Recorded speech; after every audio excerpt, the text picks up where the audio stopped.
बात कृषि बिल पर किसानों के आंदोलन की करेंगे, क्योंकि लगातार यह आंदोलन जारी है। फिलहाल किसान डटे हुए हैं सिंघू बॉर्डर पर। वहां पर आगे की रणनीति को लेकर एक बैठक चल रही है कि आगे क्या दिल्ली की तरफ कूच किया जाए, क्योंकि जो कल तक खबर आई थी उसमें ये कि निरंकारी ग्राउंड दिया गया था बुराड़ी में किसानों को कि वहां पर आकर वो अपने आंदोलन को जारी रख सकते हैं। लेकिन किसानों का कहना था, कुछ किसान वहां पहुंचे और कुछ का ये कहना था कि वो बॉर्डर पर ही डटे रहेंगे। तो दिल्ली के बॉर्डर पर हजारों की संख्या में किसान डटे हुए हैं। आंदोलन की आगे की रणनीति को लेकर मंथन चल रहा है, बातचीत चल रही है। 32 किसान संगठन हैं जिनके नेता मिल बैठकर ये बातचीत कर रहे हैं कि आगे क्या करना है। किसान बुराड़ी मैदान में भी पहुंचे हैं, ज्यादातर किसान सिंधु बॉर्डर पर हैं। सिंधु बॉर्डर पर किसान लगातार डटे हुए हैं और पूरी तैयारी के साथ आए हैं। अगर आप ये देखें तो बाकायदा जो ट्रैक्टर है उसको एक तरीके से कहें तो छोटी सी झोपड़ी की तरह तैयार किया गया है। गद्दे हैं, तमाम चीजें हैं, तो ये तैयारी काफी दिनों से थी। और दूसरी तरफ अगर आप देखें तो खाने की व्यवस्था भी है। ये देखिए, आप नीचे आटा गुथ रहा है रोटी बनाने के लिए। नीचे की तरफ कैमरा पर्सन को कहेंगे वो दिखाएं कि किस तरीके से बाकायदा रोटी यहाँ पर जो आटा है वो गूथा जा रहा है रोटी बनाने के लिए। तो सारी व्यवस्थाएं हैं खाने पीने की और इन सब के बीच, और ये पूरी पंजाब से तैयारी थी।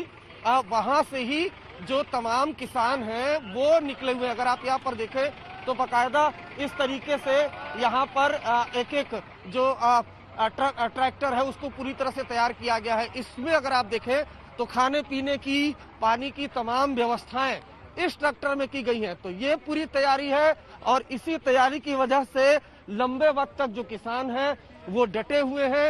वो मोर्चा जो है पुलिस से ले रहे हैं। अगर आप यहाँ पर देखें तो तमाम ये किसान है, यहाँ पर खाने पीने की पूरी तैयारी है जी। ये क्या ट्रैक्टर में पूरा सब खाने पीने का सामान है? सारा राशन है जी, 6 महीने का राशन डक्की फिरते हैं। 6 महीने का राशन? हाँ, और आ रही हैं ट्रैलियां। अच्छा। हाँ, सिलेंडर लकड़ियां भट्टियां दुनिया लगूंगी हूं, ठीक है ना। आ रहे बंदे अज 8-10 लाख बंदे की उम्मीद ही पहुंचूगा। लेकिन कई ऐसे लोग हैं जो बुराड़ी भी पहुंच गए। ਜਿਹੜੇ ਲੋਕ ਬਗਾੜੀ ਪਹੁੰਚਦੇ ਨੇ ਉਹ ਜਿਹੜਾ ਮੋਦੀ ਸਰਕਾਰ ਆ ਨਾ ਇਹ ਲੋਕਾਂ ਨੂੰ ਬੁੱਧੂ ਬਣਾਉਣਾ ਚਾਹੁੰਦੀ ਹੈ। ਇਹ ਉੱਥੇ ਕੁਝ ਨਹੀਂ ਬਣਨਾ। ਪਹਿਲਾਂ ਸਾਡੇ ਲੀਡਰ ਬੜੇ ਬੜੇ ਬੈਠੇ ਰਹੇ ਨੇ ਉੱਥੇ ਕੁਝ ਨਹੀਂ ਵੱਟਦਾ।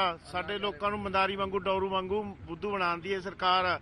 ਇਹ ਸਾਡੇ ਲੋਕ ਜਾਗ ਚੁੱਕੇ, ਸਾਡੇ ਲੋਕ ਹੀ ਜਿਹੜੇ ਤਕੜੇ ਨੇ, ਜਿਹੜੇ ਜਾਗ ਚੁੱਕੇ ਨੇ। ਇਹ ਲੀਡਰਾਂ ਦਾ ਕੋਈ ਭਰੋਸਾ नहीं करना चाहिए। इस वक्त हम मौजूद हैं सिंघू बॉर्डर पर।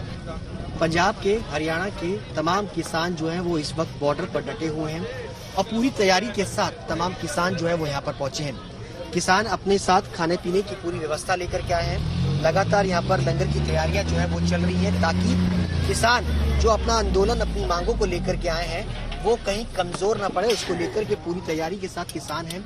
लगातार जो किसान यहाँ पर 2 दिन से डटे हुए हैं उनके लिए खाने पीने की व्यवस्था जो है वो यहाँ पर खुद किसान जो है वो करते हुए नजर आ रहे हैं। साथ ही टेंट तंबू यहाँ पर है ताकि पूरी तरीके से वो यहाँ पर डटे और अपनी मांगों को लेकर के सरकार तक पहुंचे। ये बताइए कि सर क्या आगे की रणनीति है, क्या आपकी मांगे हैं, कब तक ये धरना जो है वो जारी रहेगा? हमारी मांगे यही हैं कि हम जो सरकार ने काले कानून किसानों की विरोधता में नए नोटिफिकेशन जारी किए हैं, वो 3 नोटिफिकेशन जो अभी जारी किए हैं उनको रद्द करना, ये हमारी पहली डिमांड है। उससे कम हमारी कोई डिमांड नहीं है। उनसे भी बातचीत करते हैं। क्या आपको कानून के अंदर कमी लगती है जिसको लेकर के आप विरोध कर रहे हैं? बिल्कुल कमी लग रही है। सरकारी जो खरीद है उसका पक्का नहीं हो रहा, लिखती रूप में नहीं दे रहे हैं। लिखती तो कह रही है कि हमने 1.5 गुना कर दिया है। बिल्कुल ही कहने की बात है, लिखती रूप में लिख कर दे दें, सब कुछ खत्म हो सकता है। ना तो 3 कानून लिखती रूप में देना, कहने से कुछ नहीं होता है। ऐसे आमदन दुगनी कहाँ से हो रही है, हम तो बर्बाद हो रहे हैं। आप क्या चाहते हैं, लिखित में क्या क्या मिले आपको, क्या चाहते हैं सर? देखो जी, जो बोलते हैं बिचौलिए आड़ती बीच से निकाल दिए जाएंगे। अगर किसान का कोई एक परिवार आड़ती आ जो कभी भी पैसे की जरूरत होती है, सुबह शाम जब मर्जी हो वो आड़ती से पैसा ले सकता है। अगर आड़ती ही नहीं रहेगा तो पैसा हम कहाँ से लेंगे? कौन पैसा देगा हमको? हमको तो मिनट से जरूरत पड़ जाती है। कभी मेरा कोई फैमिली मेंबर हो बीमार पड़ गया, कोई ब्याह शादी है, कोई गमी खुशी हो गया, पैसे कहाँ से लेंगे? पैसे आड़ती के पास हम जाके तभी पकड़ लेते हैं पैसे, फोन से ही बात करें तभी पैसा मिल जाता है। कहाँ से पैसा मिलेगा हमको? फिर बोलते हैं अन्नदाता है। अभी अन्नदाता तो फिर बात तो करें ना अन्नदाता से। और तैयारियां पूरी हैं, लंगर लगातार चल रहे हैं, उसकी तैयारियां यहाँ पर तमाम किसान जो है वो लेकर के आए, अपना घर बार सब कुछ यहाँ पर है, इस उम्मीद के साथ कि सरकार कम से कम उनकी बात को सुने, समझे और उनकी बात रखे, ताकि ये किसान आंदोलन करना चाहते हैं, अपनी मांग रखना चाहते हैं, ये किसी से भिड़ना नहीं चाहते, ये सिर्फ चाहते हैं कि उनकी मांग सुनी जाए, उस विधायक को, उस कानून को वापस लिया जाए जो कि इनको सुशांत के पास चलेंगे, बुराड़ी ग्राउंड से इस वक्त हमारे साथ जुड़ चुके हैं। सुशांत, जो बैठक होने वाली थी उसके बारे में कोई खबर मिल पाई वहां से?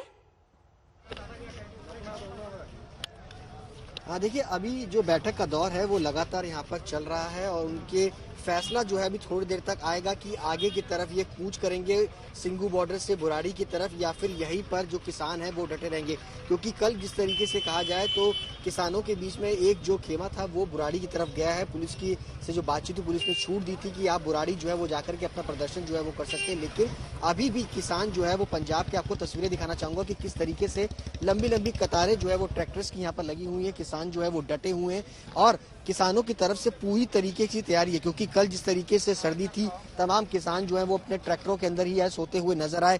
फिलहाल सुबह का वक्त है और ऐसे में तमाम किसानों को लेकर के जो तैयारियां यहाँ पर किसान जो है वो भंडारा लंगर जो है वो यहाँ पर चल रहा है, ताकि किसान आगे की लड़ाई जो है वो लड़ सके, क्योंकि अन्नदाता लगातार अपनी कृषि कानून को लेकर के विरोध कर रहा है और उनका साफ तौर पर कहना है कि जब तक अब इस कानून को वापस नहीं लिया जाता वो इसी तरीके से डटे रहेंगे, चाहे 6 महीने तक उनको बॉर्डर पर बना रहना पड़े। क्या आपकी किसी भी किसान संगठन के किसी नेता से बातचीत हुई? क्योंकि देखिए, खुद कृषि मंत्री ने कहा है कि 3 दिसंबर को बातचीत के लिए उन्होंने न्योता दिया है।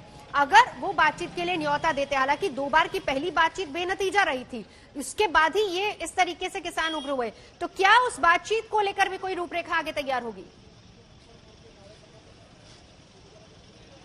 देखिए, अभी किसानों का साफ तौर पे, जो हमारी अब से थोड़ी देर पहले बातचीत हुई थी तो उन्होंने साफ तौर पे कहा था कि अभी वो बातचीत करने के मूड में नहीं है। अभी वो पहले अपने तमाम नेताओं से बातचीत करेंगे कि आगे की इस लड़ाई को किस तरीके से लेकर जाना है, क्या वो दिल्ली लेकर के जाएंगे, राजघाट जाएंगे, जंतर मंतर जाएंगे, रामलीला मैदान जाएंगे। उसके बाद ही ये फैसला होगा कि आगे की लड़ाई जो है वो किस तरीके से सरकार से बातचीत करके की जाए, या किस तरीके से जो मंत्री हैं, तमाम जो सरकारी लोग हैं वो यहाँ पर आकर के उनसे बातचीत करें। ये फैसला जो है वो बाद में लिया जाएगा, लेकिन पहले तैयारी इसी बात को लेकर के है कि कैसे आगे की लड़ाई को आगे लेकर के जाया जाए। जी, नजर बना रखिए। सुशांत, हम लौटेंगे आपके पास। फिलहाल बैठक चल रही है, आगे की रणनीति को लेकर चर्चा हो रही है, इस पर रहेगी नजर।